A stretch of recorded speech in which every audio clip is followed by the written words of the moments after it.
Hi, everyone. Good morning and welcome to the channel. This is a podcast where I enjoy sharing my insights, and I hope that you're spending your mornings with me in these meditations.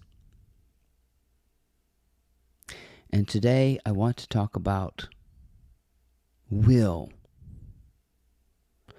And I'm calling this meditation, Thy Will Be Done. And we want to get into the mechanics of what will is, what is thy will, and how essentially the will or thy will or your desire will not be thwarted, cannot be thwarted. You have no opponent.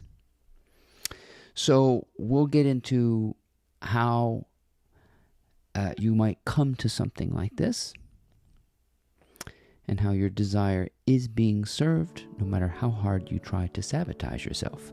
Stick around.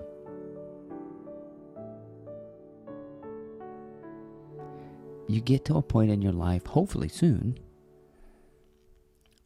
where you awaken to the illusion of the individual self. And realize you can't outsmart yourself. And that's what it feels like when you're debating and you're trying to figure things out. You are trying to outsmart yourself. You're trying to win. You are trying to calculate away risk and the unknown. And you can't do that. That's what resistance is trying to figure out how to be safe. How to get your desire into a fruited form. But you have to understand that that kind of work that you're putting into your life is like forcing a flower to open, or to force an apple tree to give you an apple, and you stand in front of the apple tree and you demand that the thing give you an apple. You see? That's the individual. That's your individual nature. That's not real. So when you realize thy will, I'm using thy will be done as from the Lord's Prayer. When you realize that there is only one will, the universe has a will, and it is working through your desire. That's you, though. You are working through you. There are two parts of us, seemingly, and we're debating with ourselves, right? Haven't you been of two minds? I'm of two minds and I'm vacillating. What should I do? What should I do? Well, you come to a point where you realize that there is nothing to be done and thy will is being done. Your desire is being done because it is done. You're not going to get ahead of yourself. You'll never be able to get ahead of yourself. And then you kind of realize that faith, not in the religious sense, you're not believing in a future, you're not believing in anything, you are just believing. You are believing. And then in that sense of perpetual believing, you are relieving. Believing is relieving. You got to think of it this way. If you accomplished all your goals and you did everything that you set out to do on your so-called checklist and the things that you've desired for a long time, if they were all checked off of your list, you've earned every penny, you've gotten every job, you've developed every wonderful relationship, and you've got your ducks in a row, everything was all in order. You would be so relieved. You would no longer have the burden of working. Well, that reality is now. Now, that's very difficult for people to understand. That effort is an illusion. And all this efforting and debating in yourself. Abraham Hicks calls it the wobble. I kind of know what she's talking about. Oh, do I want this and do I want this? Oh, what if this happens and what if? And we just go and we debate about it. You have to ask yourself, what in the hell are you calculating? When you can't take in all the considerations, you have no capacity to take in the considerations of the so-called future. We don't have the ability to know the future, because we're not even certain that the future exists. If you sit quietly for a moment, where does the past end and the future begin? Where is that hairline dividing line between present moment, future, and past? And if you really get into it, you can't tell. There is no present moment that exists on the timeline that you're currently in. Because we can't quite, it seems so arbitrary.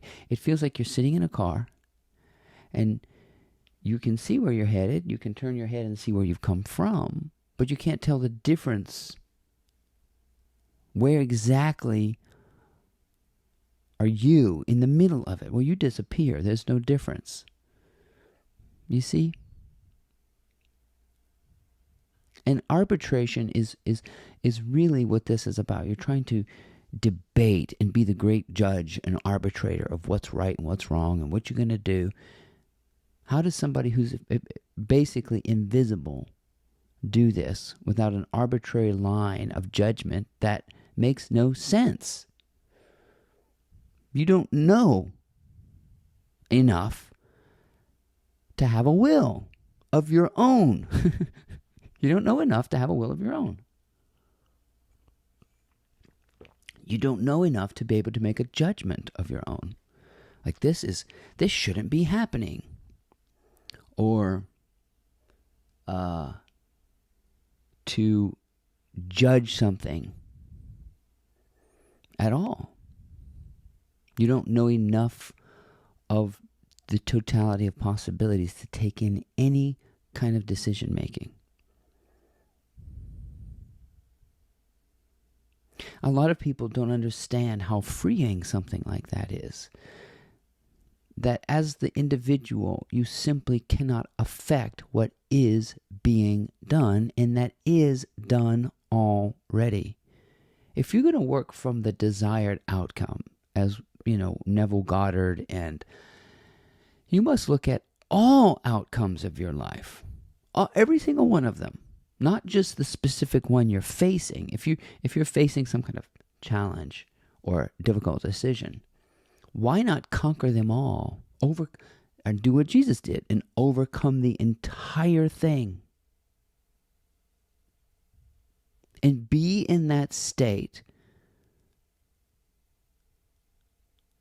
that everything is done.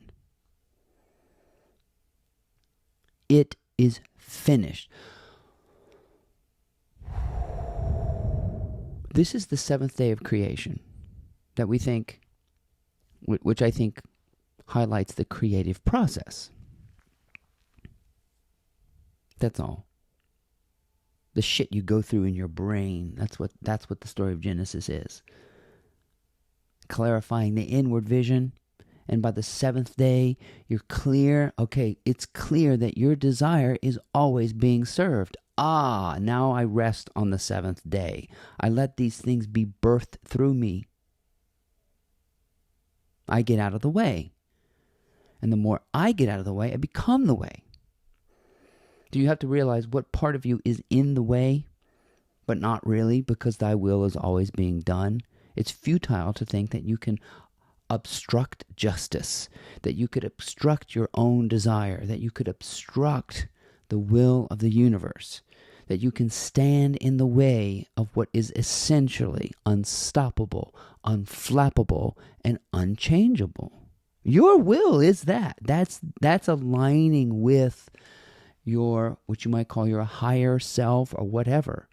Your lower self, this part of you that believes it to be acutely separate from all things, stops kicking and screaming. That's all it is. The ego, the mind, it just exhausts itself like a baby crying and crying and crying and trying to move it and trying to make it happen and trying to outsmart yourself, you exhaust the ego, you exhaust the mind.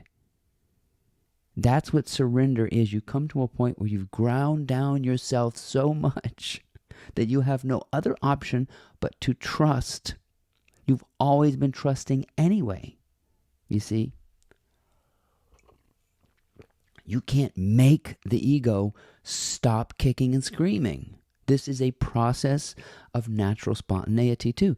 So like leaves on the tree in the autumn, they fall off the tree, but the tree doesn't kick and scream and complain and get all panicky because the leaves are falling. You have to understand this is a cyclic thing. And the decay of the ego is part of the natural processes of your life. So I wish I could tell you how to have faith, but the faith is one of these processes where you come to a really interesting place. I don't have anything to do. Thy will be done. It is done. It's being done.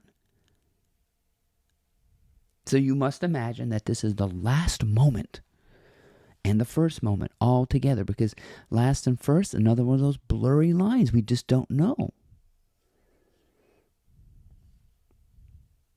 There are not two wills here. That's what I'm trying to say. You don't have your own will. You don't have your own autonomy. And desire is one of those things that is speaking to you deeply, that your desire is king, your desire is Lord, your desire is the way. It is the only way.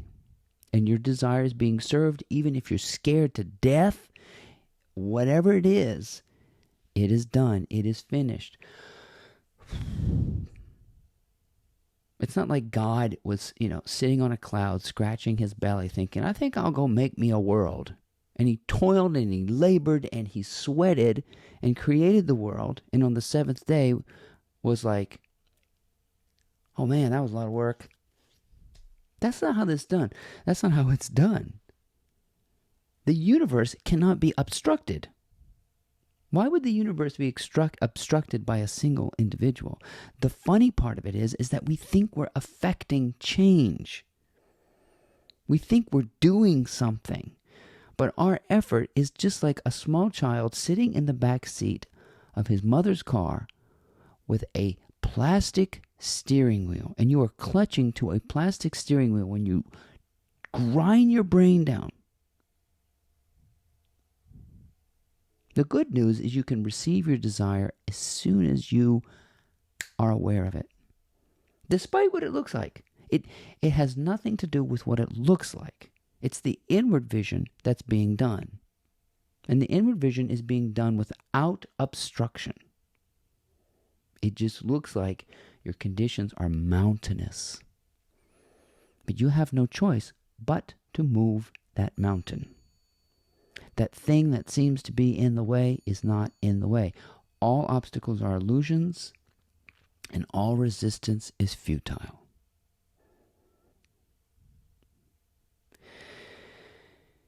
And when you come to this, I call it a standstill moment, you realize you have no option but to trust and obey. What are we obeying?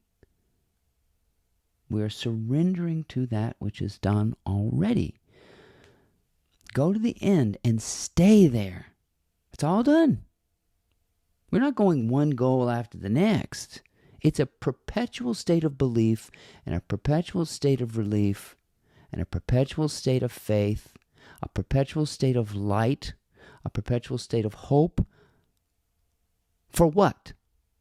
Just those inner conditions. Unreasonable. It's unreasonable to think all of what you want is already done. But if we got to that point in our lives, that's what it's called to walk by faith. You are walking with no resistance, no hang-ups, no inhibitions, nothing. is standing in your way, because you are the way. Do you see that? How can something be standing in your way when you are the way? And your inward vision is cleared up when you accept that what you desire is not obstructed, never has been, and is being fruited through you. There is only one will, one desire, one happening, all linked together with what appears as individual happenings, individual desires. That's hard to fathom. How smoothly, how unobstructed, how perfect it is. When that comes together in you, you will literally dance for joy. And I feel like it is coming through to you. And this is the great relief, is to realize there's no you in the way of your desire. See, you, and in the way, you're the way. Unobstructed, clean and clear.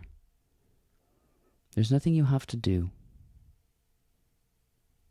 Thankfully.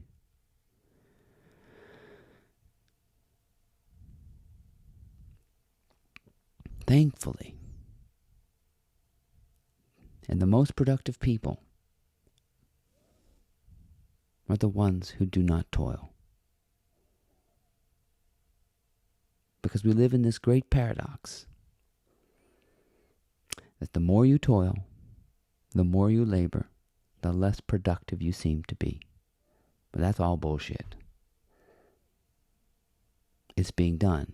It is done. And you will come to this realization. It'll bring you to your knees. All this work and all this effort that you thought you had to put into it, you'll laugh at yourself. And you'll be in a perpetual state of ease, because you will have entangled yourself from the trap that so many people have tried to set for themselves. You can't trap yourself. I know that it feels like you can. But that's the great cat and mouse game of being a human. You think you've trapped yourself in a body, but you don't exist in the body. You exist everywhere.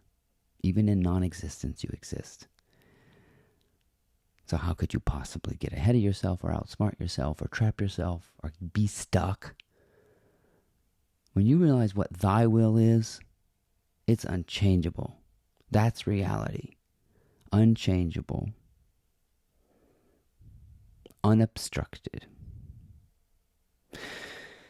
What a relief. That's spiritual freedom. Freedom from the notion that you can trap yourself or stand in your own way. I hope you enjoyed these insights today. And I hope you'll check out my blog. It's called mymorningmotivator.com. Thanks for joining me.